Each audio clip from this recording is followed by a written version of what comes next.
pasa a ser precario. Pero el precario es la persona que está poseyendo una propiedad sin autorización o sin un título que lo autorice. Ese es el precario, ¿no? Entonces, yendo al punto que estabas preguntando, ¿qué necesitas o qué le ves en problema tú con los precarios? Bueno, yo tengo un terreno en Cajamarca que está libre, ¿no? No está prohibido. ¿En parte de Cajamarca? En la misma Cajamarca. En la ciudad de Cajamarca. Sí. Ah, interesante. Sí. Y bueno, a veces por ahí hay problemas de que dicen que van a invadir, que hay personas que se apropian. Ya. Entran y ya no. Lo tienes abierto. Sí. Entonces, no está tan pegado a la ciudad. No, pero O sea, no está dentro del casco urbano, mejor dicho. No, está 2 minutos, 3 minutos. Cerca. Bueno, 2 minutos, 2-3 minutos en auto sí significan varios kilómetros. Pero el tema es de que, por ejemplo, No lo tienes cercado. no, Lo tienes inscrito en registros públicos. sí, todo está. Ok, ya. Me dijeron de que si alguien invade y no son de 24 horas, sea como sea, ya se queda con... No, mentira. No, ese pasa a ser un precario. O sea, creo que la figura que te han dicho es que si la persona entra y tú no lo sacas en 24 horas, se queda con tu propiedad. Eso es mentira. ¿La figura cuál es? Esa es una persona que invade, usurpa una propiedad. Si bien es cierto, tienes 24 horas para tú ir y desalojarlo. Te llevas a la policía y te llevas gente y lo sacas. Sí lo puedes hacer. Si no lo haces dentro de las 24 horas, ya tienes que irte a un proceso de desalojo. No es que él se va a quedar con tu propiedad. Ya pasa a otro tema un poquito más engorroso, que es el desalojo. Pero no es que él se vaya a quedar con tu propiedad. Si no, yo mañana invado la Plaza San Martín y me quedo con la plaza, ¿no? Esa sería la lógica. Te lo pongo como anécdota para que me entiendan. Okay. Gracias. Ese proceso es judicial. Ese proceso es judicial. Tú puedes empezar. Lo que pasa es que podrías irte por la vía civil o podrías irte por la vía penal, ¿no? Podrías irte por la usurpación y solicitar una medida cautelar y lo desalojas a este compadre en menos de 3 meses. O te vas por la vía del proceso civil por un desalojo de ocupante precario, que es un poco más largo, ¿no? Un poquito más tedioso. Pero lo puedes sacar porque no tiene un título, es su propiedad, él está recién entrado, entonces simplemente es cumplir los plazos, ¿no? Porque tú demuestras que eres el propietario. Él, ¿cómo podría demostrar para que se quede ahí? Tendría que por lo menos estar en posesión de ese bien como mínimo 10 años para que opte para ser propietario de tu bien. Pacífico, ¿no? Pacífico. Posesión continua, pacífica e ininterrumpida. Okay. Y cumpliendo pagos también de... Esas son pruebas. Ah, ya. Esas son pruebas que adjunta la persona, ¿no? Pero el condicionante sobre todo es el tiempo. El tiempo, la continuidad y tenerlo pacíficamente. Esos son los condicionantes más importantes para que él pueda optar por una prescripción adquisitiva. O sea, no es que de frente lo va a hacer. Si hay proceso judicial, ya no es pacífico. Basta con una carta notarial ya no es pacífico. Y tú puedes a los 9 años mandarle tu carta notarial o plantearle el juicio y ya rompiste el tiempo de la prescripción. Así es. ¿Alguien que tenga alguna pregunta más y necesite ver algo adicional? Sobre una consulta, esta mañana justo hice una llamada, ¿no? Y hice lo que tú nos recomendaste, la documentación, ¿cómo iba la documentación? La copia Háblame un poquito literal, más fuerte. pedí la copia literal, ¿no? Y me dijo que no tenía copia literal, que tenía minuta, en un terreno, ¿no? Entonces, para mí esto es algo nuevo, la minuta. No sé si me puedes hablar un poco sobre la minuta y si se puede, digamos, hacer el procedimiento de compra-venta, ¿cómo es con la minuta? Lo que pasa es que hay inmuebles que no necesariamente están debidamente inscritos en registros públicos, que no dejan de ser, que por el hecho de que no estén inscritos en registros públicos, no quiere decir que ellos no son los propietarios. Lo que me brinda a mí registros públicos es la buena fe y una publicidad registral, como que para que todo el mundo tenga conocimiento, porque si tú tienes un documento guardado en tu casa, nadie tiene cómo saber qué es tu casa. Pero si tú no escribes en registros públicos, si yo veo esa casa y me voy con la dirección o con tu nombre, me va a salir, y a cualquier persona que vaya, porque es público, en registros públicos, sea quien sea que vaya a averiguar sobre tu casa, le van a dar información porque es publicidad registral. Entonces eso te brinda a ti la seguridad de la publicidad registral. No es que registros públicos te otorgue el derecho de propiedad. Lo que te otorga es el beneficio de ponerlo a conocimiento público. La minuta es un documento, es como la minuta es el documento que te hace propietario a ti, ¿no? Porque la minuta es el contrato, es la voluntad del comprador con el vendedor. El vendedor quiere deshacerse de su propiedad a cambio de un dinero y el comprador tiene interés de quedarse con esta propiedad a cambio de la transacción. O sea, no es que no valga, pero hay que darle las formalidades, ¿no? Esa minuta debería, por lo menos, irse a escritura pública.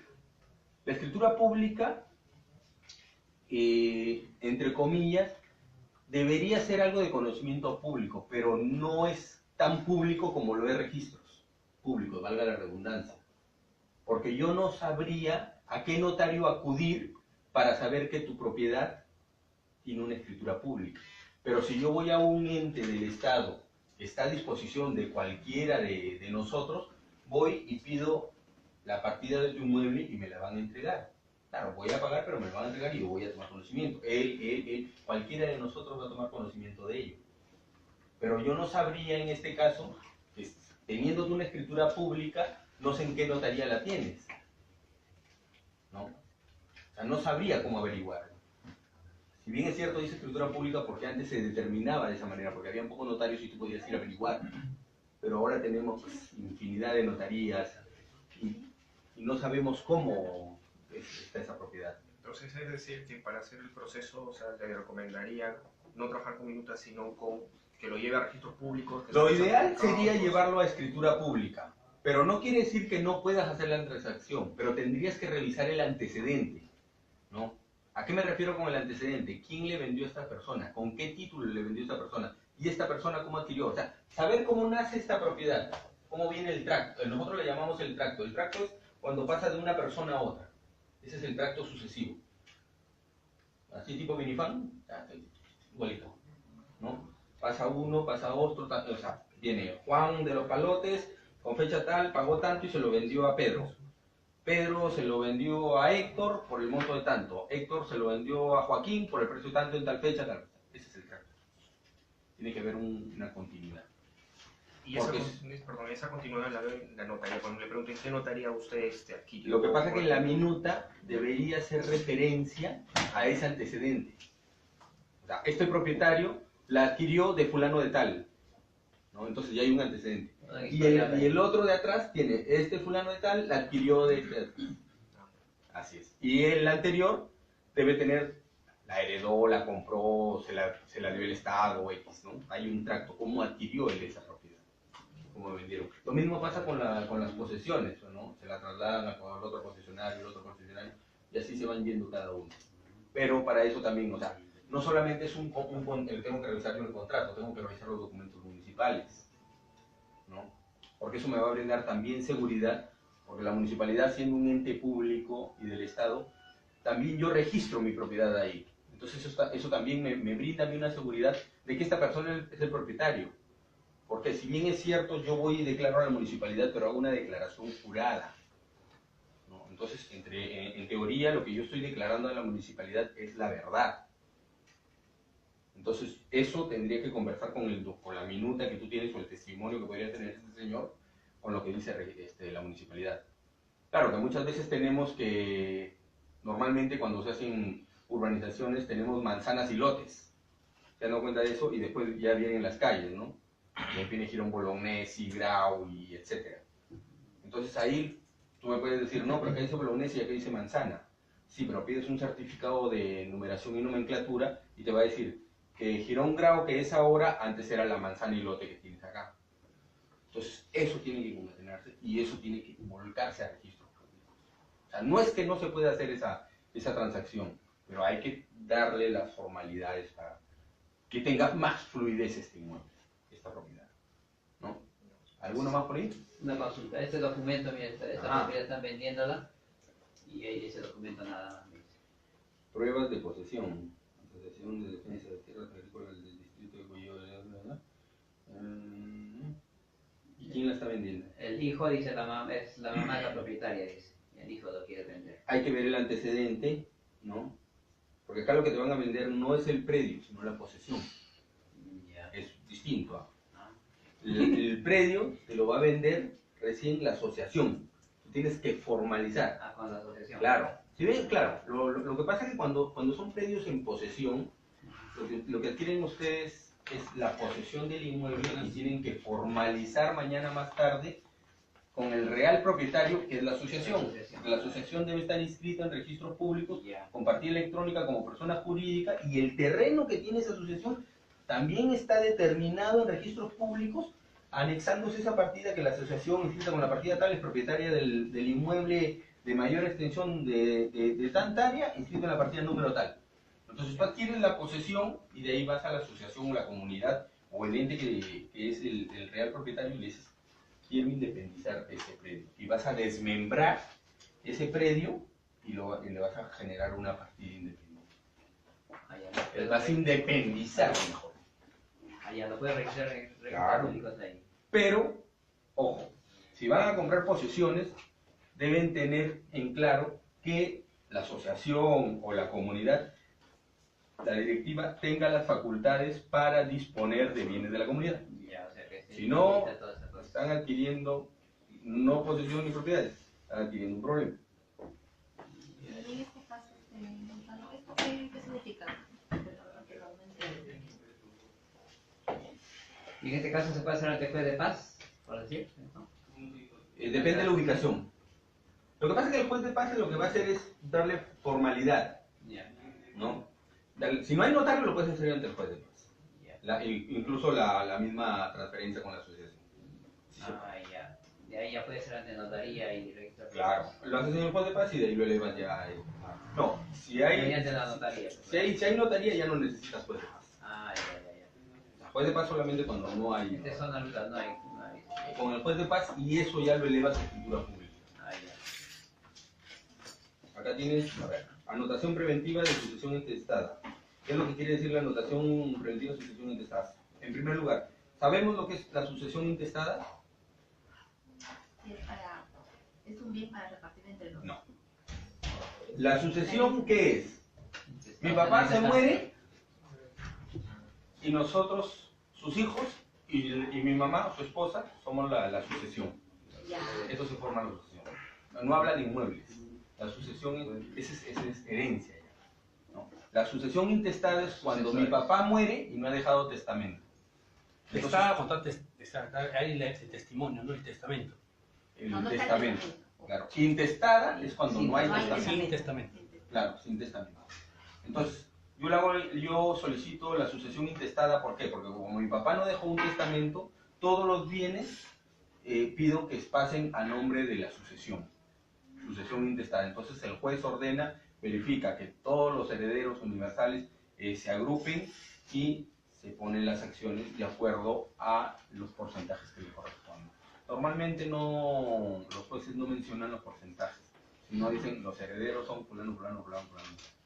Ya el abogado tiene que determinar qué es lo que le corresponde, entre comillas, cada porcentaje a cada uno de los coherederos o los nuevos copropietarios. Sucesión intestada definitiva. La anotación preventiva es cuando el juez me da una resolución de sucesión. Si es que no hay apelación por ningún otro heredero que se sienta con derechos, pasamos a la definitiva. Sale una resolución y pasas a la sucesión intestada definitiva, donde se nombran, por ejemplo, acá estamos mencionando a sucesión intestada de José Manuel Puicán Sancafe, fallecido de tal fecha. Y acá dice, la sucesión intestada de Puicán, declarando como única y universal heredera a Rosa María Puicán Sancafe. Ya, ¿eso qué significa? Que ella es la única heredera. Que ella es la única heredera. Ella es la única heredera. Porque si hubieran más, diría, hay herederos universales de Rosa María Puicán, Juan Pablo Pulcán Sangama, Miguel... Nunca. Y si Moncada, después aparece, puede ser, y si después porque de aparece, repente el señor lo adoptó. Ya, y en caso de que aparezcan los hermanos, y si después aparece, Perdón. después En el caso de que aparece. aparezca- Ese es otro tema. ya entra el tema. Lo que pasa es que si a mí me ¿Tiene Rosa venden María? esa... ¿O no? Sí, Rosa María. Si a mí me venden esa propiedad, yo se la compro a la señora. Que mañana vengan más tarde a reclamar los otros hermanos, De repente que no tendrán que, aparece. tendrán que reclamarle a quien me vendió. A la- Yo lo compré de buena fe. Yo no sé Ahí está con ese que hay más hermanos, porque en registros Ahí públicos lo hay una dice. sola persona. Yo le estoy comprando a esa persona. Entonces, recapitulando, registros públicos me dice quién es el propietario, Rosa María. Yo no sé que hay Pablo, que hay Juan, que hay Miguel, no lo sé. Entonces yo me iba, entonces la buena fe registral me cubre a mí, ¿no? La buena fe registral me cubre a mí como comprador. De repente a la vendedora no, porque ella sabía que tenía hermanos, pero yo no tenía cómo saber eso. Entonces la buena fe es también. Pero en el caso de que no lo han vendido el terreno, está ahí, ¿cómo se ¿Y hay hermanos? Y hay, Se hace una petición de herencia, hay un proceso legal que se llama petición de herencia. ok. Los herederos las demás personas con legítimo interés tienen que demostrar que ellos son hijos y son también herederos. Entonces, como ya no puedo hacer una sucesión, porque ya existe, a esa sucesión yo pido una petición de herencia. O sea, yo que me estoy viendo afectado, a esa persona le digo, oye, la petición de herencia, dame la parte que me corresponde. Entonces, pero ella va a ser la única autorizada en vender la propiedad, entonces. Hasta el momento sí. Hasta que no haya- Pero Hasta si que hay no una haya- petición de herencia y es inteligente y pide la anotación de demanda, el que te lo compre te va a decir, oye, acá hay otro, pero de herederos. Ok. Por eso son importantes las medidas cautelares. Hay un teléfono ahí para que lo vean. Vamos a poner más grande la próxima, ¿no? La próxima lo vamos a poner así. Doctor, y en el tema de, ¿se acuerda que le comentamos un tema de los olivos? Justo veíamos esa anotación de preventiva de escritura pública. ¿Ya? Esa anotación preventiva de escritura pública, en teoría ese inmueble tenía hipoteca, embargos, todo, y le están haciendo incluso por hipoteca. Pero recién se ha escrito esa anotación en el 2014, 15. Sí, después de la Después de la hipoteca. Pero la cuestión que esa anotación se escrito, pero en la minuta y en escritura dice que el notario verifica que la compra y venta fue en el 2005, mucho antes que se haya registrado las hipotecas. Está bien. Y entonces ahí va como que la pregunta, o sea, ¿podría dilatar el tiempo o defenderse de alguna forma para tratar, aunque sea de limitar la propiedad de hipotecas o embargos? Tú me preguntas si con esa escritura pública yo puedo salvar las deudas de los bancos y todo eso. ¿O dilatar? ¿O qué podría- Dilatar sí, pero evadir esas deudas no. Porque como les dije, al banco lo ampara la buena fe registral. El banco no tenía cómo saber que esa propiedad tenía otro propietario. Entonces la buena fe, si no, pues todo el mundo haría lo mismo. Así es, por otro juzgado le han validado esa minuta. No, la minuta es totalmente válida. Que siga antes la hipoteca. Pero yo no tenía cómo Ah, saber. claro, claro. Yo cuando le entregué el préstamo a este señor, ¿no? Y cuando constituí mi hipoteca, él no dijo nada. ¿Por qué? O sea, acá hay un interrogante. ¿Por qué esta persona después de tantos años dice, no, esta propiedad también es mía? ¿No? Al toque nos recapitulamos y pensamos sobre Yana, ¿no? Ah, O asumió, compró sabiendo que había una hipoteca y debería asumir eso.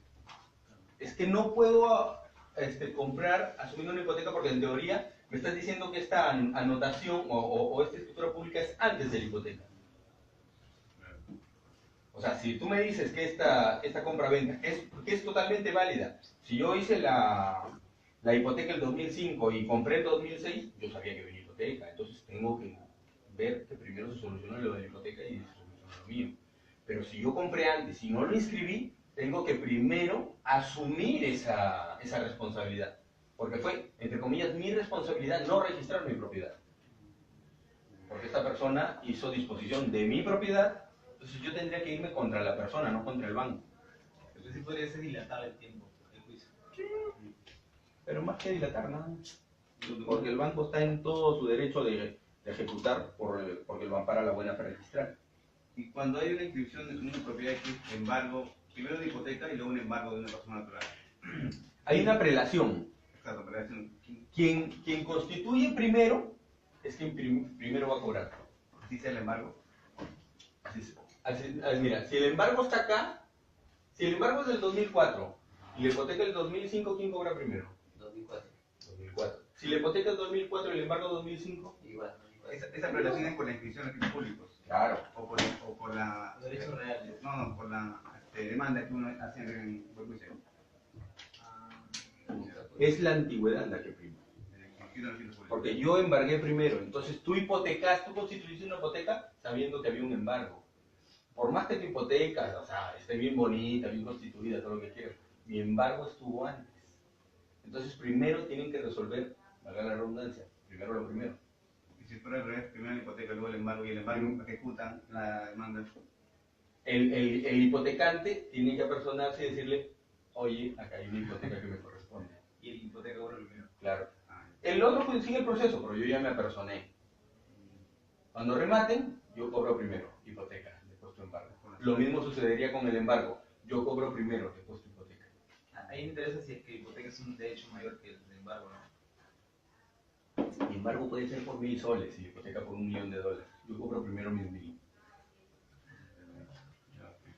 ¿Y cómo el banco lo saca? Por ejemplo, si me hipoteco por $100.000, obviamente que no son los 100.000, siempre el banco se protege, ¿verdad? Y es una cantidad que me prestó, por ejemplo, $50.000, pero me hipotecó a mi propietario por 100.000.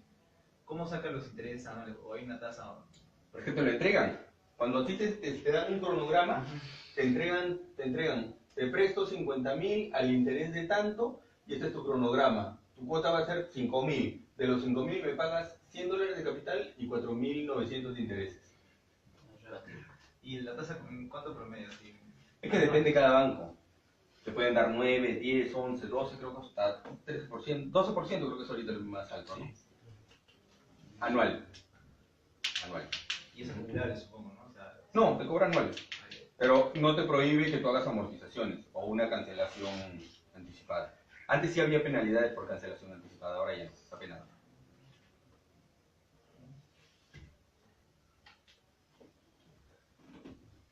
¿Demás?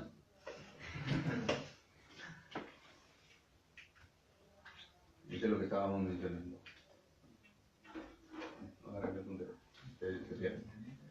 Ya, entonces lo que ustedes tienen que pedir para realizar su compra-venta es la copia literal o el certificado registral inmobiliario.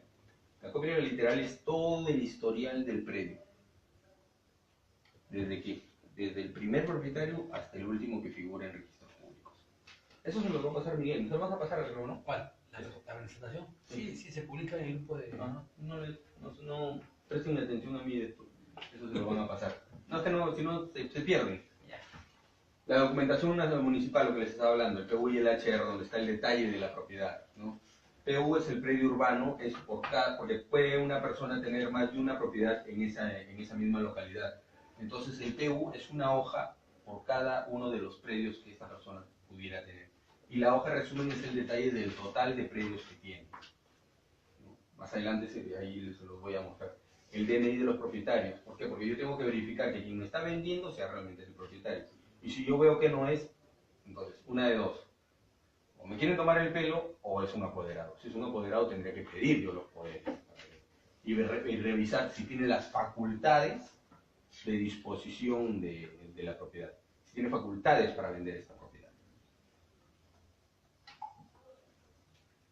Pago de arbitrios, ¿no? Porque hay mucha gente que no paga los arbitrios, entonces las deudas son altas.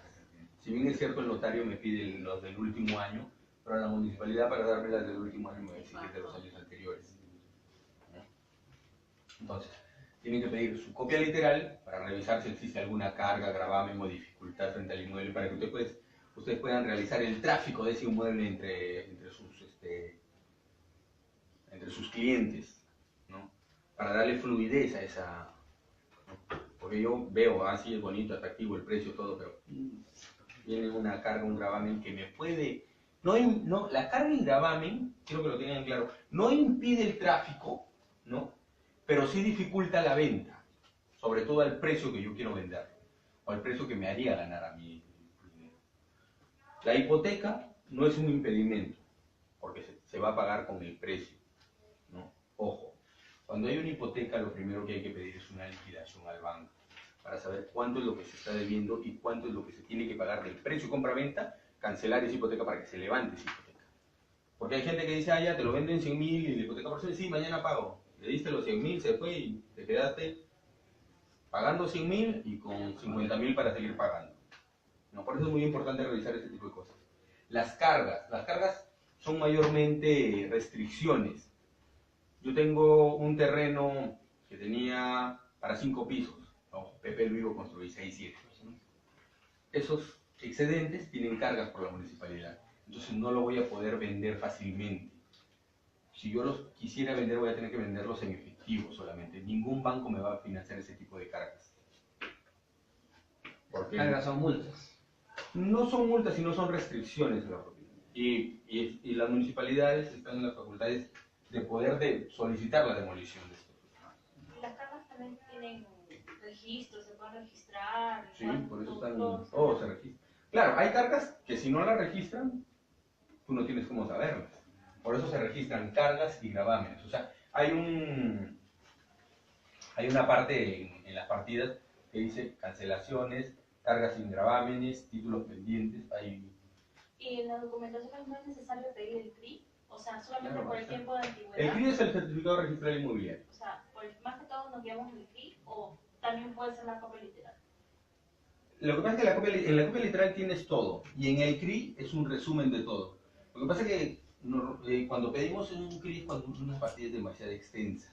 Cuando es la antigua de propiedad. También, ¿no? Porque para leer lo que antes los escribanos hacían es un poquito complicado, por eso que a veces demora más. Entonces solicitamos un CRI porque ya me da el resumen de quiénes han sido los propietarios, quién es el propietario actual, cómo está constituida la propiedad y cuál es el resumen de cargas y gravámenes.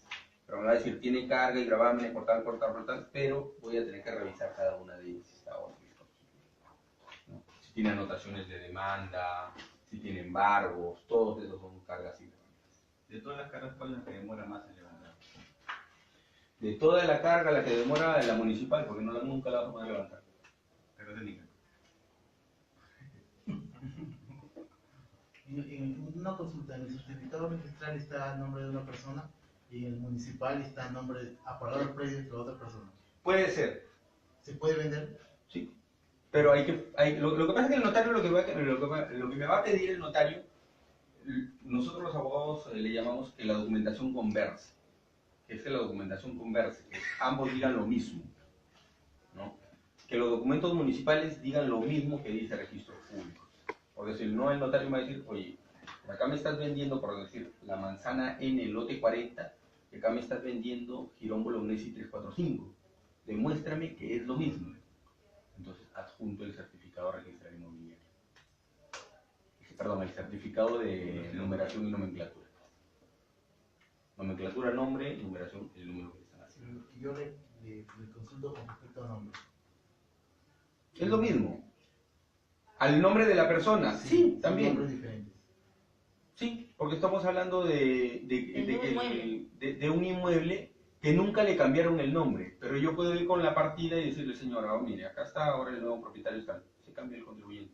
¿Va a generar multa? Sí, efectivamente, porque nunca se declaró esa transferencia. Pero es bien difícil, ¿no? Es bien difícil que el cambio tenga que hacerlo yo en la municipalidad y no en registros, porque primero hago yo la inscripción municipal y después hago la registral. Entonces lo normal es que yo debería hacer el cambio en registros públicos. Y le hablo del caso que leyó mi hermana. Mi otra hermana fue la que dijo, bueno, soy única heredera. Pero el que habla, el que iba pagando a la municipalidad, estoy pagando. Lo que pasa es que... hemos ido pagando. Y que hacer petición entonces. Esas son consultas aparte, ¿no? No, lo que pasa es que las entidades, para lo que es pagos o percepción, no exigen que sea el titular. O sea, yo puedo pagar a nombre de un tercero. Yo puedo pagar la luz a nombre de un tercero, O sea, yo voy con el número de recibo, estoy pagando de acá, por decirte, del cuartel, pago el recibo de luz. Y no lo paga el cuartel, lo ha pagado Gonzalo Prado. Pero para ellos lo pagó el cuartel. O sea, no interesa, o sea, por más que tú tengas el recibo, ¿no? Sabes que lo estás pagando a nombre de otra persona. Siempre y cuando esté actualizado los datos. El HRPU o el recibo. No, lo puedes pagar a nombre de un No se lo tercero. puede pagar, pero digamos, cuando se hace la venta, esos pagos validan igual. Sí, porque están pagados. O sea, Pagado, lo que interesa es el pago. pagado. Pago, No importa Claro. que no haya pagado y no No confundan los interesa nombres. que no haya pagado. Sí, es Tal como que el que esté facilitar- pagado, es no interesa facilitar quién lo la- pagó. Pero sí el nombre va a tener que solucionarse tanto en registros como en la municipalidad. Ambos tienen que tener el mismo nombre, ¿no? ¿Por qué? Porque me va a decir, oye, pero acá está Juan y acá está Pedro, ¿no? Quien tiene que vender es Juan o quien tiene que vender realmente es Pedro. Uno de los dos tiene que vender realmente.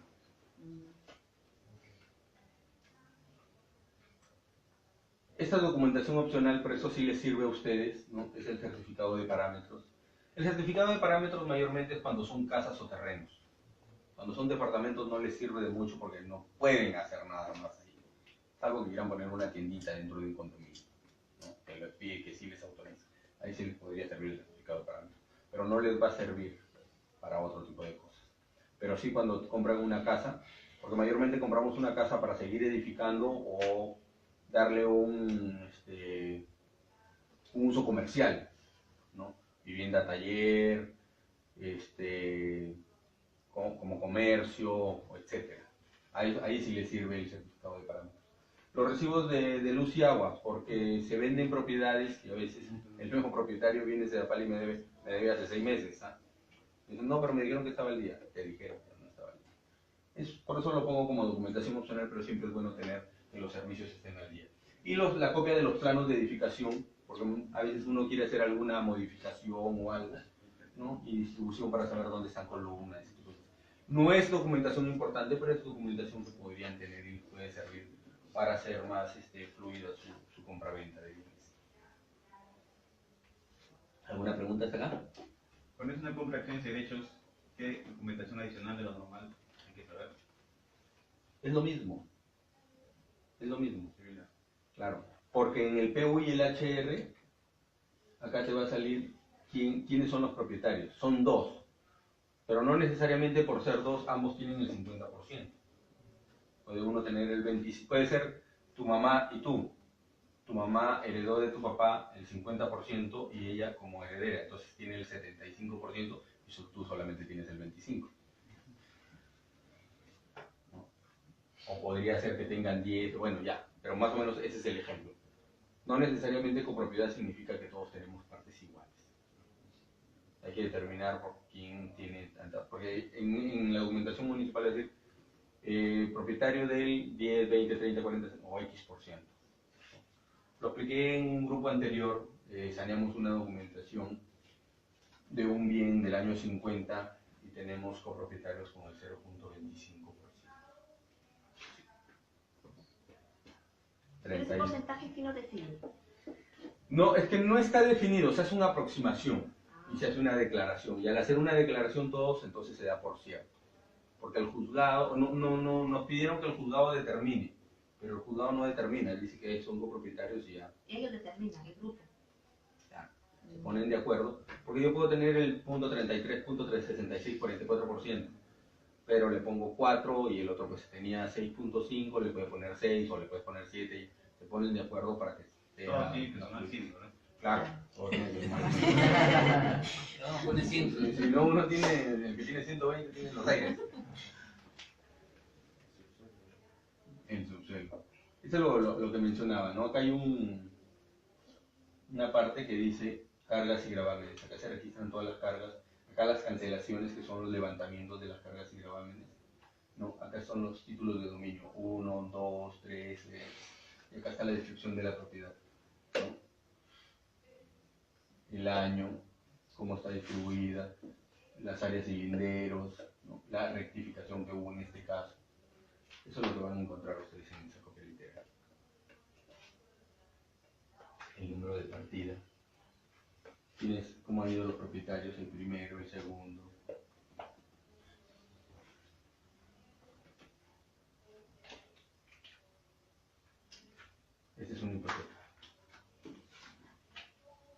constituida. Esto es un resumen del testimonio de constitución de hipoteca, ¿no? ¿Quién lo genera? ¿A favor de quién se genera? ¿Y por qué monto? Hasta por la suma de $35.000. O sea que si esta persona le deben 70.000, lo único que va a cobrar con este precio es hasta 35.000. No es que, no, me debe 100.000, voy a cobrar 100.000, la casa vale 1.000.000, no, mentira, vas a cobrar hasta 35. ¿Y cuál es el porcentaje más o menos del banco que, cuando tu hipoteca tu casa 100.000, cuál es el porcentaje que te prestó realmente? Normalmente cuando el banco te presta, duplica el gravamen, la hipoteca. Te presto 50, pero la hipoteca por 100. Nunca había caso. No necesariamente, porque puede suceder que al año yo voy y cancelo mis 50. Y el banco va a decir, no, pero yo te hipotequé 100. Sí, bueno, no. Te saca una liquidación, cuánto es lo que has pagado y cuánto es lo que debes tú de capital a esa fecha. Y eso es lo que se cancela. De acuerdo a los intereses que sean. Los intereses se pagan hasta la fecha de la cancelación. No es que, no, yo tenía proyectado mis intereses a 50 años y tienes que pagarme a los 50 años, no. Y el tema de cuando la hipoteca, no sé, hay funcionarios también, o sectoristas que te juegan el chueco y quieren darte, o sea, te apoyan, por decir, te sueltan más crédito de lo que tú, o lo que tu casa vale. Pero ese es un tema interno. Eso ahí juegan, ¿no? Juegan con las tasaciones. Tu casa vale 50 y la taso por 80, ¿no? Para darte el 50% o el 70%. Es un tema ya interno, ya ahí sí. Ese no es mi rubro. Cuando tú has trabajado en el banco te preguntan. Legalmente no.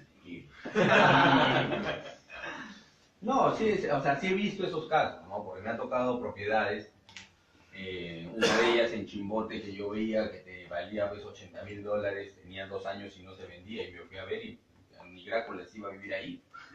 Entonces tuve que hacer pedí que se haga una valorización real de ese predio para poder venderlo. Y tuve que elaborar un informe y decir cuáles eran las condiciones de ese predio. 1, estaba en un pueblo joven. 2, estaba al costado de un fumadero. Entonces, ¿quién me va a pagar $80.000 por una propiedad así? Nadie. En ese caso es pérdida, pero no. Sí, es que... Sí, prácticamente es. No pérdida, porque cuando se lo adjudicó a un precio menor, sino que quien valorizaba sobrevaloraba la propiedad. Sí, no odiaban los tratadores, por favor. Las cargas, los bancos pueden otorgar crédito sobre propiedades con algunas cargas, con algún tipo de cargas. Usualmente no. Salvo que tengas una carga por un embargo de $1.000 y tu propiedad valga 100.000, pues, ¿no? No, digo, carga por construir técnica. ¿Carga técnica? No deja la carga, no deja la coche. No te va a otorgar por eso. Te va a otorgar por lo que no tiene carga. Claro, porque tienes un edificio de 5 pisos y tú quieres valorizarlo por los 7 que tienes, pero normalmente, legalmente el edificio construye 5. Él solamente te va a considerar por 5 pisos. Tú dices, no, pero acá tengo $80.000 más. De aquí le sacas. Se dio una tasación ayer, ¿no? Claro, La tasación solamente se hacía por la parte que tiene, está registrado. Está permitido. está permitido. Claro, tenemos, suele suceder que tenemos una mayor extensión que podría ser 1.500 metros, pero solamente tengo registrados en 500. Entonces tú me dices la tasación, claro, me puedes hacer la tasación por todo, pero al momento de vender, yo tengo que vender formalmente lo que tengo construido. El otro lo tengo que vender internamente, ¿no? En privado, porque no lo tengo formalizado. Salvo que yo demuestre realmente que soy el propietario y bueno, podría formalizarlo. No vean impedimentos en todas las cosas, para eso estamos los abogados, para eso soy yo o el abogado de su confianza. Consulten y vean, no necesariamente lo que ustedes ven problema, porque para nosotros de repente no es un problema, sino simplemente es una oportunidad de obtener un mejor precio para ustedes, ¿no? El precario, el que no tenga saneadas debidamente, no quiere decir que no tenga saneadas y todas se sanean, no. Por eso hay que hacer un estudio previo para saber si es factible el saneamiento o no. Por eso es un estudio previo, siempre es bueno. Ahí tenemos un embargo, ¿no? Tenemos, creo que es la misma casa, no. No, sí es la misma. Por ejemplo, este tiene una hipoteca del año 2000 y un embargo del año 2001, creo que es, o 2002. ¿Quién cobra primero ahí? Porque está aprendiendo. No, y una consulta, el embargo se puede, o sea, se puede bajar, o sea, se puede, por ejemplo, un proceso de embargo y los que son demandados pueden hacer una tercería, o sea, como que vendieron hace tiempo, pero por derecho real una inscripción es mayor. La puedes inscribir, pero está sujeto al resultado del embargo. En Porque una- ya les digo, el tema de la publicidad registral, la buena fe registral es importante. Él no tenía cómo, quien embargó, no tenía cómo saber que esto era de otra persona. Si bien es cierto, va a plantear una tercería preferente de propiedad, pero el juez, ¿qué me va a decir? Sí, señor, pero usted no inscribió su propiedad. Entonces el señor lo sabía, le está embargando, usted tendría que irse contra la persona a la que usted le compró, que sigue disponiendo de su propiedad. ¿No? Es como que yo disponga de tu casa. No, se la vendo a Kelly. Tú le dices, no, Kelly, mira, es mío. No, tú tienes que irte contra mí. Y yo sé. No hay ninguna forma que se quiera, o sea, por decirlo así, Salvo que el embargo esté mal hecho. No. Eso, solo ahí. Pero después es bien raro porque, o sea, tienes lo que es el rango preferente y tienes la buena fe registral. ¿Cómo embargó esta persona? Esta persona te embarga a ti, porque no sabe que es de otra persona, porque el titular eres tú. Ese es el tema de la buena fe registral, de que yo veo quién es el propietario y contra esa persona me voy. O sea, yo no me he querido ir contra el que realmente es el propietario. Yo no tengo una bolita mágica para saber que había otro. Pero en el tema de la SUNAT, ¿cualquier persona se puede registrar? ¿O siempre pide pruebas de que tú eres el dueño? Claro. No es que cualquiera, yo me voy y entonces yo registro pues, el Parque de las Aguas a mi nombre. No, tienes que demostrar que tú eres el propietario. Por eso primero vas ante un abogado, ante un notario, ¿no? ¿El abogado para qué? Para que formal le dé la forma, ¿no? Y el marco legal a esa propiedad, y el notario para que verifique y certifique que tú eres realmente la propietaria. Una vez que él certifique eso, le dice, señor registrador, registre usted este predio, porque está bien. Si no, todo el mundo registrará las propiedades de terceros. Pero, por ejemplo, este caso es de tercero. Lo que pasa es que ella no es tercera. Ella le ha demostrado al juez que es la heredera. Pero Que hayan otros herederos que no se hayan presentado, el juez no tiene cómo saberlo. Porque ya se hizo una publicación, se hicieron los edictos, se dijo, el heredero de Juan, los herederos de Juan de los Palotes, hay un proceso de sucesión intestada en tal juzgado, se otorga plazo para que se acerquen. Pues se acercaron. Si nadie tiene interés, no se acerca, ¿cómo puedo saberlo yo? Claro que si hay herederos, digo, pueden hacer la petición de herencia o pueden hacer una transacción privada y trasladar las acciones y derechos. Eso es lo más práctico. Y llegan a un acuerdo. Está dispuesto a ceder, ¿no? No tiene que hacer la petición de derecho. Claro. El CRI. El CRI. Ajá.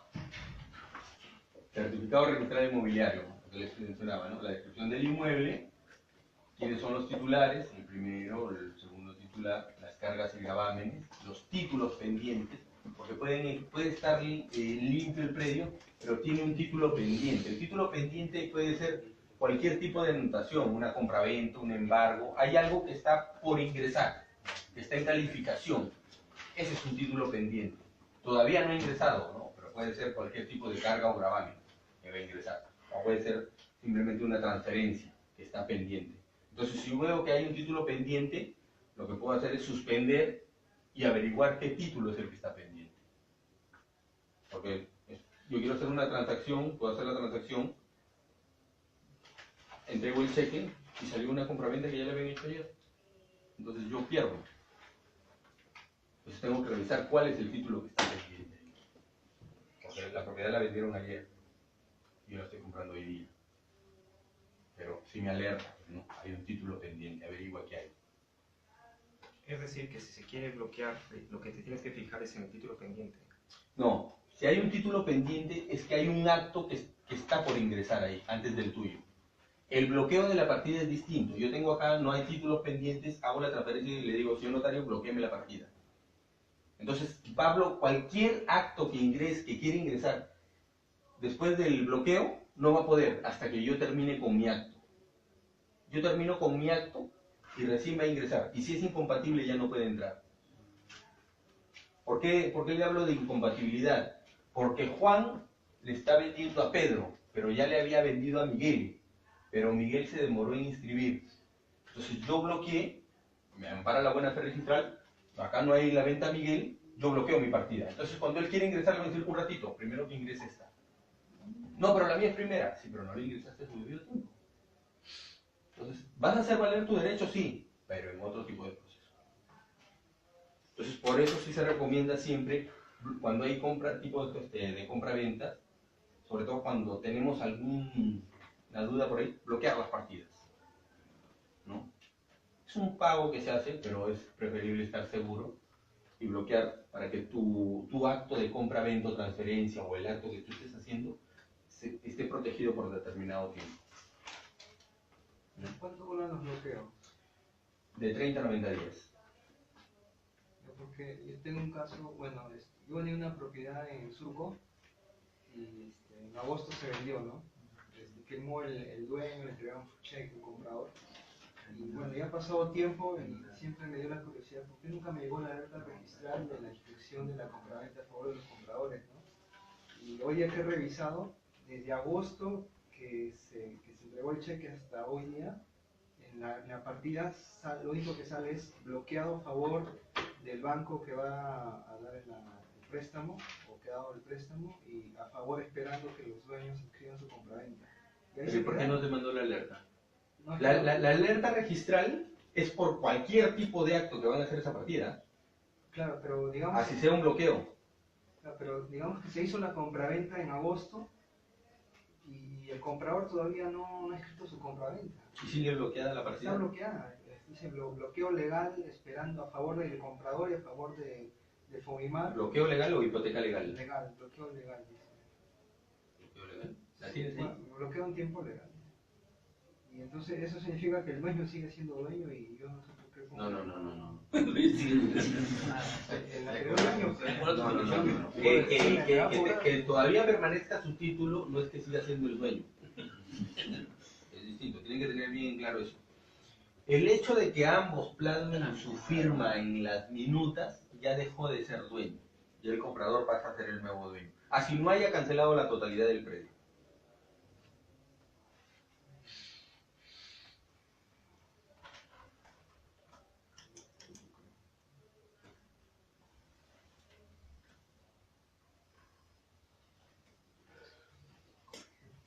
¿Cuánto es el costo promedio para un bloqueo? Depende de la propiedad, tamaño. Creo que es de acuerdo al... Bueno, te cobra de acuerdo a la notaría te cobra un costo y creo que es de acuerdo a la transferencia, la transacción.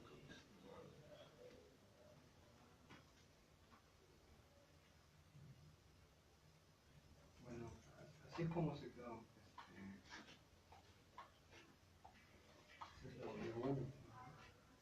Se vendió en agosto y eso es lo Se bloquea la partida por el tiempo legal hasta que se inscriba la compraventa a favor de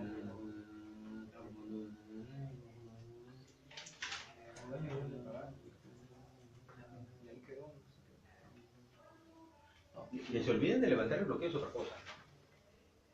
Pero está desde septiembre. Sí, Octubre, ya no hay más. noviembre, diciembre. No hay ¿Cómo levantarse? No hay compraventa, no hay inscripción de hipoteca. Pero está bloqueada. Lo que pasa es que todavía no formalizan ellos la escritura pública, podría ser. No han firmado todavía. Entonces no hay como se eleve escritura pública. Y ahí, O sea, se ha quedado en minuta todavía. ¿Y quién sería ahorita el dueño? ¿El anterior? No, no. El dueño es el que lo compró. Es el titular registral, pero no es que es el dueño. Porque ahí dice ya quién lo está comprando. Si esa compraventa se cae, sigue siendo el propietario. Compraventa a favor. Ahorita el dueño es Pedro Ignacio Saustis Castro. Ese es el dueño. Eso tiene un tiempo que... ¿Cuánto? Porque lleva como 6 meses. ¿No? Pero está desde septiembre. ¿Y cómo se puede caer esa compra-venta? Porque no firman, no porque se resuelve el contrato. Voy a llamar. Mejor llamo, ¿no? Doctor, ¿y es cierto, o sea, cuando hay varias ventas sucesivas, que se sospecha de algo? ¿Han escuchado varias veces? Es que depende. Pueden haber ventas sucesivas, legales, totalmente válidas, pero pueden haber simuladas también. O sea, cuando hay simulación, sí, ahí sí. Eso es fácil de revisar, ¿no? O sea, te genera la duda, pues, ¿no? Un mes haya habido 3 ventas. Y por el mismo precio, o por un monto menor, o le vendes a un familiar. Ha habido bastantes en estos temas de corrupción, ¿no? PU, lo que le estaba mencionando, predio urbano, es el detalle de cada uno de los predios que están a nombre del ciudadano contribuyente. ¿No? Propietario único, porcentaje de condominio, de lo que estábamos hablando de acciones y derechos, él tiene el 100%. Valor de construcción, valor del terreno, autovalúo, total de autovalúo, cuánto es lo que paga, cuál es el área que tiene, valor de la construcción, el área, la depreciación, la clasificación del predio, el código de predio, número de contribuyente, todo eso tiene que ver. Esta es la hoja de resumen, ¿no? Si el señor o la señora tuviera más propiedades, estarían acá abajo. Y tendría cada uno un PU independiente. Certificado de parámetros, ¿no? Acá está el detalle, qué es lo que pueden hacer con esa propiedad, qué usos tienen, ¿no? Este, por ejemplo, tiene zonificación industrial y área de tratamiento normativo, industria liviana, es un I2, frente mínimo que necesita 20 metros, lote mínimo son 1000 metros para hacer este tipo de edificaciones. Estacionamientos, 1 cada 6 personas empleadas, así que es para una industria. Tengo 60 empleados, necesito 10 estacionamientos. Área libre que se necesita, la altura de la edificación, todo eso es. Hay mucha gente que dice, compré en la avenida de Arequipa 200 metros, voy a construir 20 pisos. Eso no es. Si bien es cierto el parámetro en la avenida de Arequipa te puede dar 20 metros, pero te exige un lote mínimo normativo. En este caso son 1000 metros para que tú puedas optar a los 20 pisos. Si tienes 100, por más que el parámetro diga 1000 pisos, no, pues, no te lo va a permitir. ¿No? Mucha gente dice, no, pero en la Arequipa los parámetros son para 20 pisos. Pero tienes un lote mínimo. Usted tiene que aprender a leer este certificado de parámetros. No sería seguro, ¿no? ¿Ah? No sería seguro, porque 200 metros, 20 pisos. Seguro no, la municipalidad no te lo permite. Porque puedes construirlo de acero, ¿no? Seguro. Pero no te lo permite. Te pide un lote mínimo para poder desarrollar ese tipo de edificación. O desarrollar ese altura. Certificado de zonificación y vías. Normalmente el certificado de zonificación y vías se pide para terrenos de mayor extensión. ¿Por qué?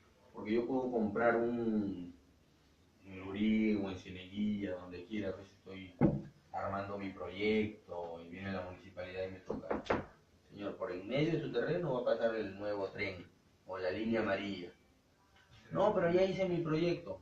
No, acá está, señor, en catastro, lo que es área de expansión urbana, y la proyección es por aquí. No, pero para que lo averiguo, tienes que replantear tu proyecto, y si ya lo hiciste, te lo van a expropiar. O por ahí debería pasar una calle, una avenida o X. Para eso le sirve el certificado de zonificación. La zonificación para saber qué uso le van a dar a ese terreno. ¿Qué uso le pueden dar? Porque yo puedo comprar un área y digo, acá voy a hacer un condominio bonito.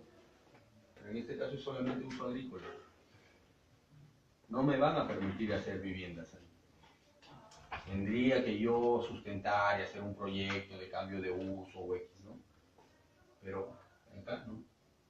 Y acá me va a decir, se accede al predio, por ejemplo, las vías, ¿no? Se tiene un ancho tal que tiene que dejarse. Todo eso es muy importante porque tienen que ver cómo van a disponer de ese terreno. Si está dentro del área de expansión urbana también. Porque yo quiero hacer una edificación, pero si este terreno de mayor extensión que estoy comprando no está dentro del área de expansión urbana, yo no voy a poder desarrollar un proyecto de vivienda ahí. O sea, cuando compren esos tipos de terrenos de mayor extensión, lo que tienen que verificar es que estén dentro del área de expansión urbana, para que ustedes puedan desarrollar algún proyecto inmobiliario de vivienda. Ahí también están los proyectos de nacionales, por ejemplo, el tren de Tucanía, cosas así. Todo esto va a salir aquí. Todo va a ser. Eso no se pide. ¿A la municipalidad? Ah, no, pero... Todas las municipalidades te entregan, por ejemplo, en áreas de mayor extensión, áreas grandes, ¿no? Certificado de zonificación y vías. Eso es lo que les van a pedir. O sea, todos estos documentos tienen, o sea, todos estos documentos, de acuerdo al inmueble que ustedes desean comprar o desean comercializar, tienen que irse familiarizando con ellos. Certificado de zonificación y vías, certificado de parámetros urbanísticos, todo eso. Y de acuerdo al tipo de inmueble, ¿no? Al departamentos, parámetros para que no les sirve de nada. Obligaciones tributarias, ¿no? El impuesto a la renta, el 5%, eso ya lo venimos repitiendo, es repetitivo, pero siempre deben tenerlo en cuenta. Ese 5% no nos salvamos si es que el inmueble es adquirido después del 2004. Y ahora ya hay inmuebles que yo pude haber adquirido por herencia, ¿no? Entonces ya hay una tabla, ¿no?, que otorgan a los predios que se han adquirido por herencia. Entonces, si bien es cierto, yo puedo tener un predio que adquirí por herencia el 2005, a mí no me ha costado. Entonces, si a mí no me ha costado, yo lo voy a vender en $100,000. Entonces, voy a pagar 5% de $100,000. Pero cuando yo lo adquirí, hay una tabla que le da un valor a ese predio. Entonces, esta tabla me arroja que yo ese tiempo lo adquirí en $60,000 y ahora lo estoy vendiendo en 100. Entonces, lo que voy a pagar yo solamente es por los 40,000. Ese es o antes se le daba el valor del autovalúo, que el autovalúo viene a ser pues la tercera parte prácticamente. Entonces yo tengo $100,000 y acá 100,000 soles, entonces yo voy a pagar por 200,000 soles, el 5%. Entonces existe esta tabla, ¿no?, que me arroja el valor cuando yo he adquirido predios de este tipo, ¿no?, por herencia, por donación, que le otorga un valor. ¿En qué caso no puedo pagar el 5%? ¿O no podría pagar el 5%? Cuando lo vendes al mismo precio. El tema ese de casa-vivienda, Por primera vez. No, lo que es única casa de vivienda. Primera venta. No. Constructora. Vivienda única. Vivienda única. Vivienda única, sí. Ahí no se paga impuesto a la renta. Pero tengo que tenerla por más de 2 años. Tienes que ir a la SUNAT y declarar eso, o sea, para que te den un certificado. Ah, pero ese, por ejemplo, si tengo 4 tiendas y una cosa... No, si tiene uso comercial, sí pagas. No, 4 tiendas aparte, y tengo solamente una casa de vivienda en donde vivo 5 años. Pero tienes otras propiedades. Ah, ya es solamente única propiedad. Lo que pasa es que el Estado te da el beneficio cuando es tu único bien. Si tengo otros, sí. Sí, porque genera confusión, porque preguntamos cuando una vez un hermano que quería vender su propiedad, pero tenía más propiedades, entonces preguntábamos a los SUNAT y nos decían, no, sí, en el caso que puede tener 50 propiedades, pero todas pueden ser uso comercial, pero si tienes solamente una vivienda, ahí sí no paga impuestos. Y luego íbamos a otro abogado y me decían, no, como usted nos dice, no, que es la única propiedad, hay una confusión.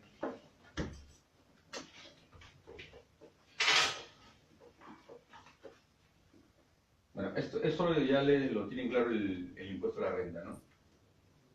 Esto es, acá estamos mencionando los inmuebles, ¿no?, que son adquiridos el 1 de enero después del el 1 de enero del 2004 ya están. Los que son adquiridos hasta el 31 de diciembre del año 2003, esos están inafectos al pago de impuesto a la renta.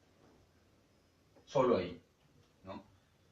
La venta de inmuebles que constituye casa habitación del vendedor también está exonerado. Se considera casa de habitación al inmueble que permanezca en su propiedad por lo menos 2 años y que no esté destinado exclusivamente al comercio, industria, oficina, almacén, cocheros similares. La venta del inmueble cuyo costo de adquisición es mayor o igual al precio de venta. También está exonerado. En este caso, por no existir ganancia, no se genera tampoco impuesto a la renta. No hay que pagar, o sea, yo no he tenido una utilidad. Si lo compré en 100 y lo vendo en 100, no hay. O sea, también está exonerado cuando tú tienes tu casa habitación ahí, también lo haces cochera, por ejemplo. Claro. Es que esto, o sea, si bien es cierto, ahora se independiza el inmueble con la cochera, pero pasa a ser una sola propiedad. Hay que explicárselo bien a los de la SUNA también, a veces son medios, ¿no? Porque ellos son entes retenedores, entonces quieren de donde sea cobrar, pues no es entendible, pero hay que explicárselo. Sí, yo he tenido mi casa alquilándola. Eso no es como que un negocio, me ha generado utilidad. Si lo declaras, sí. Si no lo declaras, no tiene ningún papel. Claro, ya no sería casa habitación. Si lo declaras, ya no es casa habitación porque te está generando una renta. Ahí con los pagos en la renta. Claro, por ejemplo, yo tengo a mi mamá que le alquila a un banco su casa, es su única vivienda, pues la alquila. Pero ya le está generando una renta. Ahí es cuando la venda no tiene que pagar, ¿no? Y encima es herencia. Doctor, cuando es una donación, también pagas impuestos. Es que quien recibe se está beneficiando. Entonces, quien recibe se va a ir también a la tablita. Lo recibí en el 2009, ¿cuánto valía esta propiedad en el 2009? Tanto, ya. Lo estoy vendiendo en tanto, ya, esa diferencia es la que paga. Salvo que tenga esa propiedad más de 2 años y destinada exclusivamente para vivir. Ya saben las ejecuciones. Ajá. Así es. ¿No? Y esa es la documentación para la escritura pública de transferencia, ¿no? La de compra-venta, va por abogado, obviamente. Recibo de pago del impuesto predial del año de la transferencia. Recibo de pago del impuesto de alcabala, en los casos que corresponda, porque hay inmuebles que están inafectos al pago de alcabala. Sobre todo los que son menores o hasta las 10 UIT no pagan alcabala. Y ahí, pero sí se tiene que llevar la constancia de inafectación, hay que tramitarla, ¿no? El recibo de pago del impuesto a la renta, para poder continuar con la escritura pública, los documentos de identidad del comprador y vendedor y el certificado que me va a pedir el certificado de gravamen. ¿Les hago otra? Bien, señores, ¿alguna pregunta adicional? Preguntas, no consultas. Las consultas se cobran. En el caso del embargo, si, como lo conté, se escribió y generó el proceso judicial, pero la hipoteca estaba escrita antes, le dicen al banco apersónese porque ellos fueron los que primero escribieron la hipoteca y no se apersonan, ahí cobras el embargo o como... Si el banco no se apersona, va a cobrar primero el del embargo. Si se porque lo que pasa es que mi obligación como acreedor es notificarle a los que tienen acreencias anteriores a las mías. Entonces yo cuando hago la demanda pido que se notifique a fulano que tienen acreencias anteriores a las mías. Y ninguno de ellos esa persona cobra. Gonzalo, como inversionistas en comprando propiedades y todo el tema de inmuebles, ¿qué consejos, tips nos puedes dar desde el aspecto legal para que ellos puedan tomar consideraciones al momento de ver, crean que hay una oportunidad, ¿no? Puede que esté atractivo el precio, no sé, la ganga en la vida, ¿no? ¿Qué consejos tú nos puedes otorgar? Como les digo, lo primero antes de hacer la revisión legal de una propiedad es... Recuerda lo que pasó con Julio, por ejemplo, ¿no?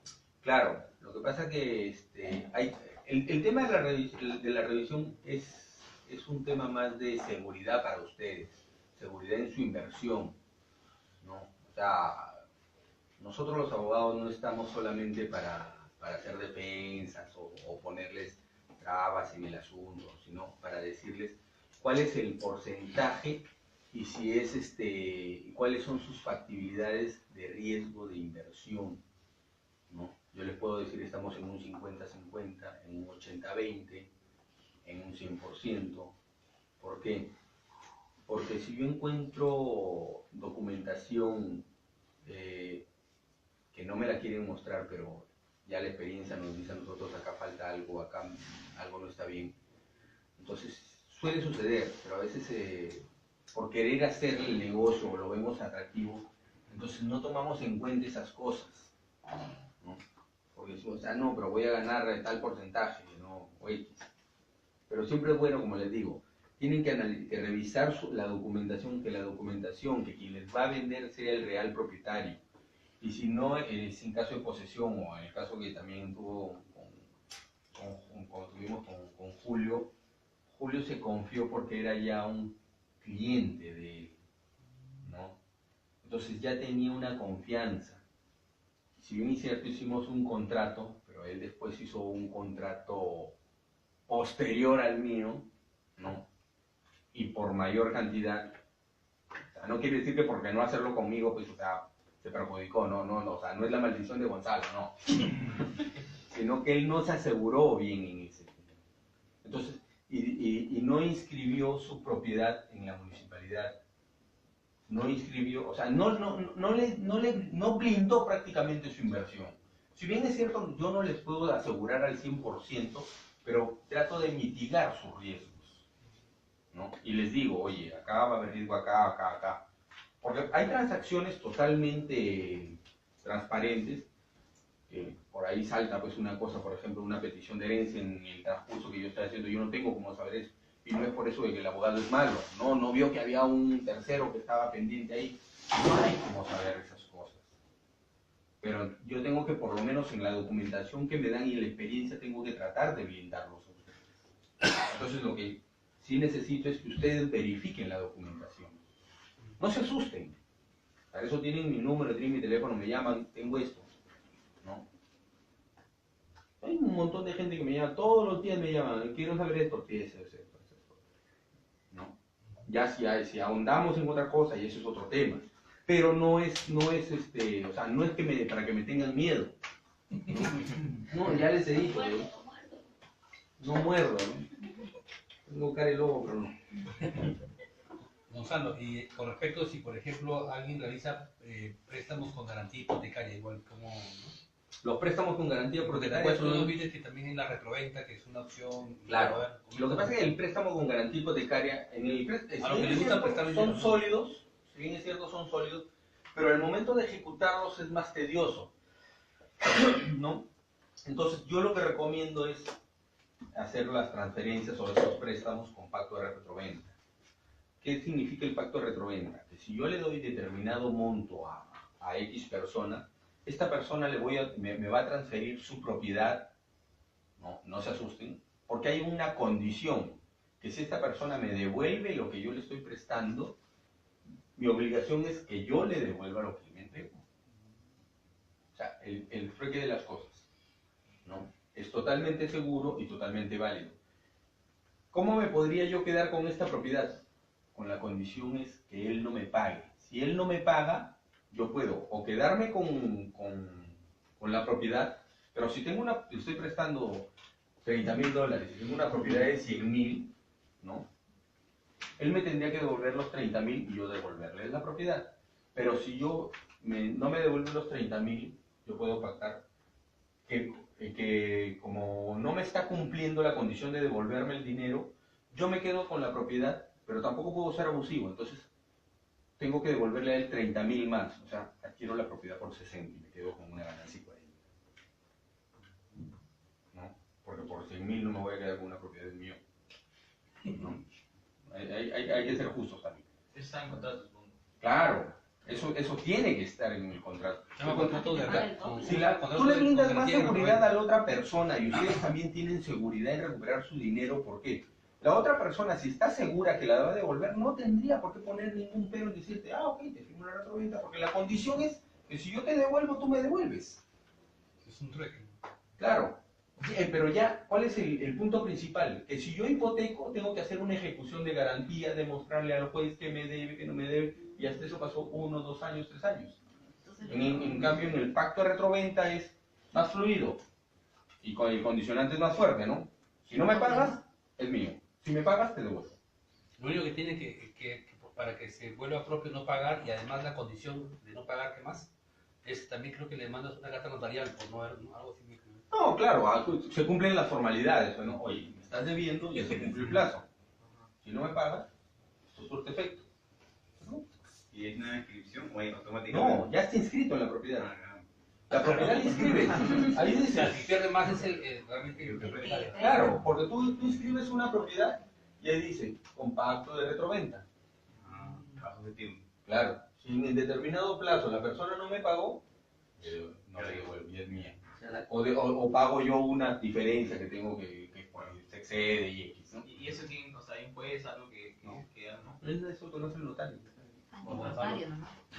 Claro, obviamente, la minuta tiene que ser un abogado. La carta notaria puedes enviarle antes del vencimiento.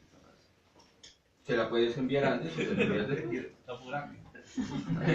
Quiero asegurar si va a ser o no. A ver, Lo que pasa es que, perdóname, lo que pasa es que si tú le envías la carta antes es una carta preventiva. Claro. Si tú se la envías después ya es una condicionante. bien, otra cosa más, en el tema de los subarriendos también, de repente también igual quieren ver cosas, El subarriendo es una operación bien interesante, pero tienen que saberla manejar, ¿no? Las cláusulas de subarriendo tienen que estar de todas maneras en su contrato, porque si van a subarrendar sin esa cláusula, van a perder cliente y va a ser un dolor de cabeza también para ustedes. Porque en cualquier momento, porque subarrienden ustedes, les cancelan el contrato y pueden perder su garantía y todo lo que tienen ahí. Es importante que la cláusula de subarriendo figure en el contrato, que estén autorizados ustedes a subarrendar. Si no, no es negocio. Pepe vivo no vive mucho tiempo. Y en el caso de esos inquilinos, por ejemplo, que están en un estado de, ¿cómo se llama? Que has hecho un subarriendo y el inquilino no está impago, no quiere salir, hay que desalojarlo. El inquilino ¿Cómo son los procedimientos? Aplica el desalojo rápido ahí. Porque el inquilino asume las condiciones, perdón, el subarrendante asume las condiciones del primer arrendador. Porque en el contrato... Tiene los derechos. Claro. Como tal. Él iniciaría el juicio, digamos, así que... No, no puedes iniciar tú porque tú estás subarrendando. Le saca la chapa. Y lo sacas no, hay que ir con el proceso, ¿no? Pero tú, no propietario, pero sí inquilino, puedes iniciar el proceso contra esta persona que no te está pagando. Porque tú has pagado un derecho para subarriendo, ¿no? Estás alquilando algo que no es tuyo, pero estás autorizado. Como, si quieren, llámenlo como un pequeño poder. Otro concepto. Acciones y derechos. También igual. Ya, pero ¿qué necesitas saber de acciones y derechos? No. Bueno, igual, cómo negocio, cómo se ejecuta, cuál es el sistema, qué tan, ¿cómo se llama? La viabilidad, como has visto tú de repente, historias que han pasado de repente. Lo que pasa es que en acciones y derechos yo soy propietario de determinado porcentaje de un bien, ¿no? Pero no está definido. Este es el terreno, ¿no? Y yo lo tengo en copropiedad con 10 personas. No necesariamente lo divido entre 10, pero vamos a hacer el ejercicio normal. Cada uno es dueño del 10%. ¿Pero 10% de qué? De este lado, de este lado. ¿Qué lado te corresponde? Si no está definido, soy dueño del 10% de todo. De este pedacito, este pedacito, este pedacito. Pero puedo determinar yo que mi 10% en común acuerdo con todos me corresponde este pedazo. Pero tendría que estar definido, ¿no? Y todos de acuerdo, cosa que cada uno ya tiene su ubicación de 10%. ¿Qué pasa si con el tiempo físicamente, como usted dice, están divididos? Se pueden dividir físicamente, pero yo puedo iniciar, si yo no estoy de acuerdo, o me enojo contigo, me peleo contigo, ¿sabes qué? No, yo no quiero que estés ahí, pero también me corresponde. No, pero ya no soy, no. Entonces me voy a ir a un juicio de una división y partición. Y el juez va a determinar cuál es el área que le corresponde a cada uno y dónde. Y el fin es un juicio muy largo.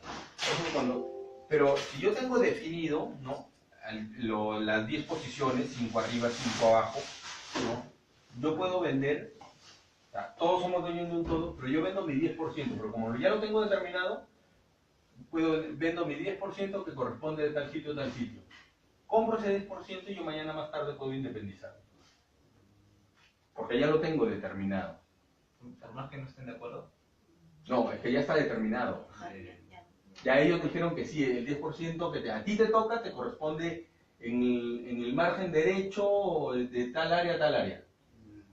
Y en caso que no sea determinado, pero he estado en la posición por años, sí, 10 años, no importa igual. Hay ya toda la prescripción se utiliza ahí o no? Si es que no- ¿En copropiedad? Sí. Parece Bien difícil, para independizarlo. porque no está determinado. Para independizarse, todos tienen que estar de acuerdo. Claro. Claro. O sea, tú lo podrías hacer, pero vas a independizar, si está determinado este espacio, y esto va a quedar como un solo lote. ¿No? Pero tú solamente vas a independizar tu 10%. ¿No? ¿Y qué tiempo dura ese proceso de independización en caso de Un promedio de 6 a 1 año. Depende de las partes también, bueno, De la cantidad de personas que No, si está determinado es más fácil. pero imagínense que quieres independizarlo y no, es como que no todos se ponen de acuerdo. ¿Qué puede- Tendrías que asumir tú los costos, pero no es que tú los vas a independizar a todos. No, solamente No, es que vas a independizar dos cosas. Vas a independizar esto y vas a independizar lo que sobra. Claro. Ahí yo tengo un caso de una galería que están vendiendo y quieren vender, son 6 personas y quieren vender el 55% de los derechos 3 personas. Entonces ahí como que sería una oportunidad de inversión porque no les vamos a comprar al precio de mercado ese. y hacen un juicio para independización, ¿no? Y luego Lo que pasa es que como son ya unidades inmobiliarias, podríamos aplicar otro tipo de figura. Lo que pasa es que en el tema de acciones y derechos, de acuerdo al inmueble, es un mundo diferente.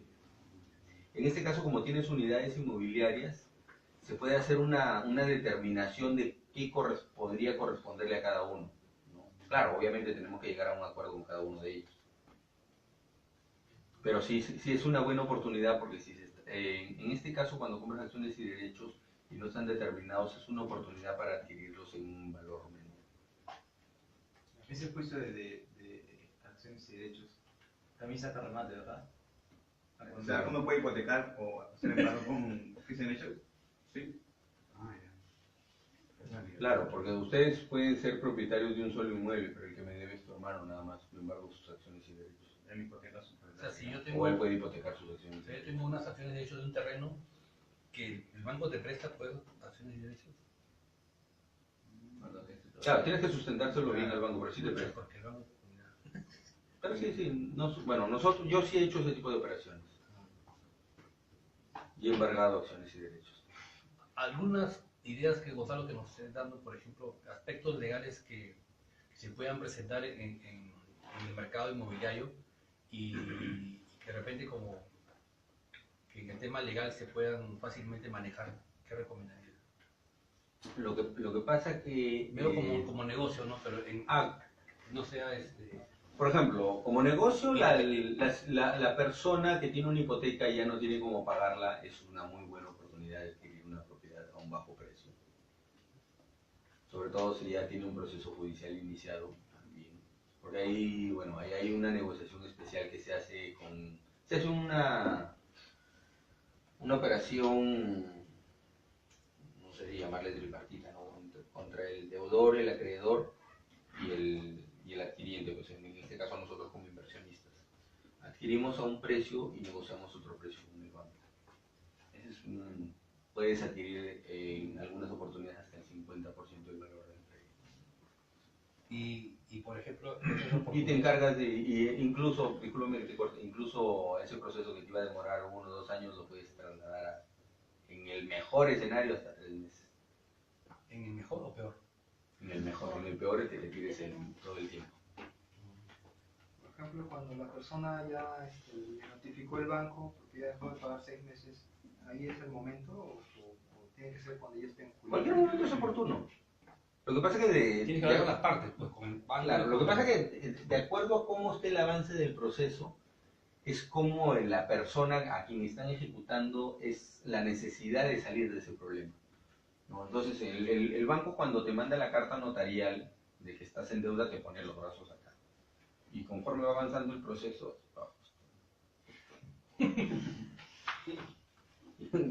y él lo tiene sin respirar ahí lo agarra. Porque tú vas a llegar a darle plata, a solucionarle el problema. Yo tenía un dueño que ya se le había vencido la hipoteca, pero quería que le paguen el precio del mercado. Y no, el precio del mercado, con eso pago la deuda y ya se soluciona mi tema. Yo tenía un bien cómo le podía bajar el precio. Claro, lo que pasa es que hay personas que se cierran, ¿no? Pero hay personas que sí son oportunidades. Pues cierran y a veces pierden casi Sí. remate, ¿no? Y después se dan una cuenta con un mercado. Supongo que con el banco será mejor negociar cuando está empezando el proceso, ¿no? Claro. Lo que pasa es que hay técnicas de negociación con los bancos que se pueden manejar. Es un curso más. Claro, es un curso especializado ya.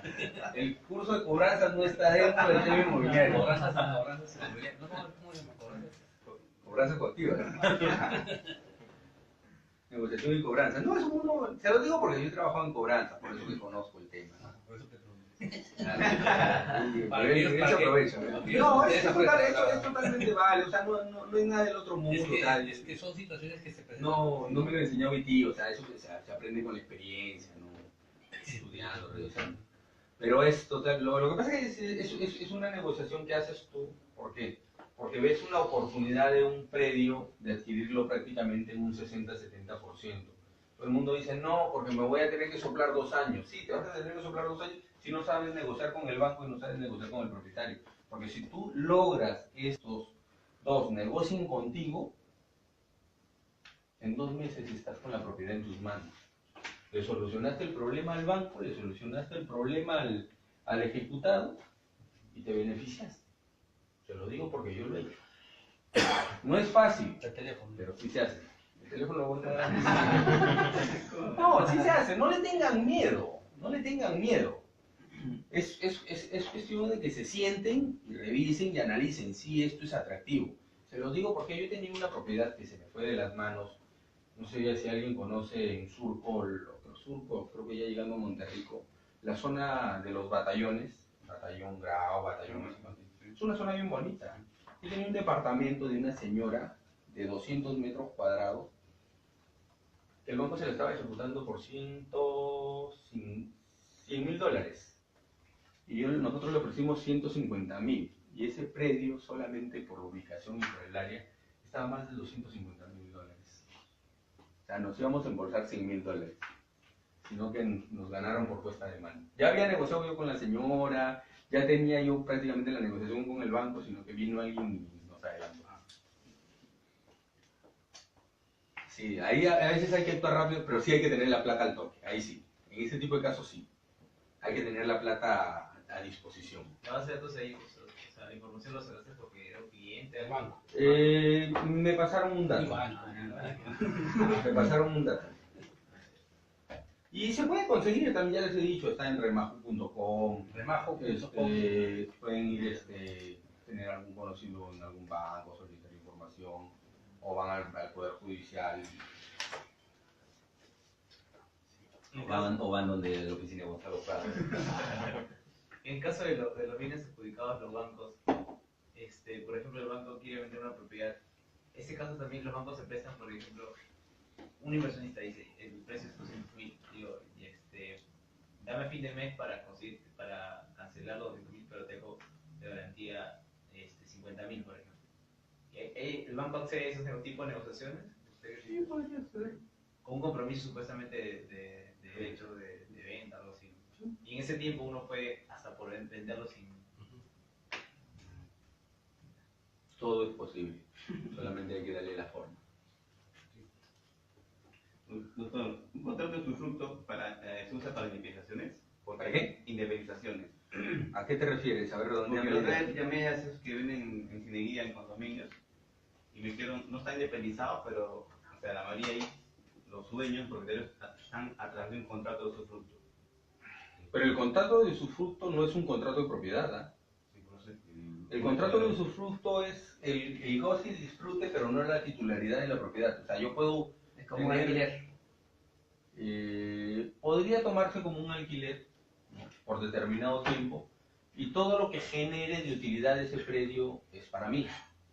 Por eso se llama usufructo, uso y disfrute de los frutos de ese bien, ¿no? ¿Por qué cree que en el condominio le han hecho esa venta? Hagan así esa venta. Porque Pero un poquito raro esa venta, ¿no?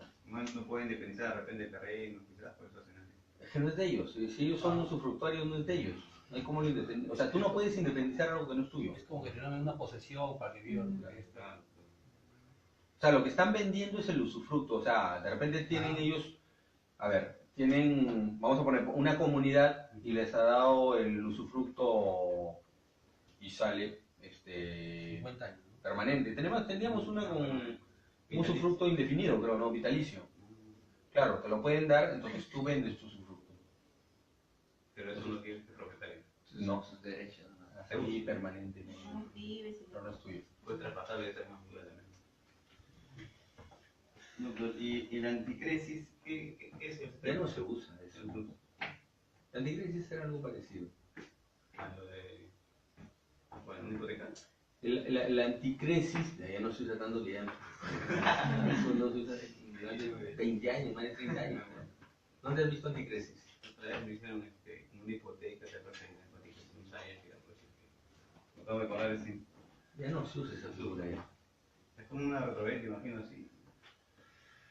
¿Cómo era la anticresis? La anticresis, la verdad no me fue la memoria de la anticresis. Pero es una figura bien, un poquito complicada era.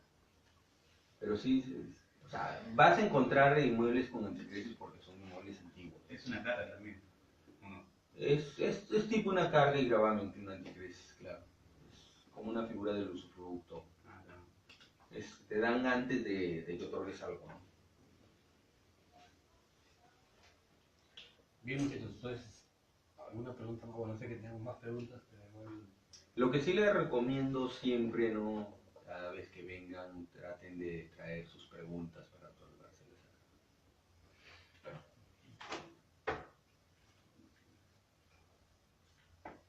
Y cualquier interrogante está en el teléfono. Correcto.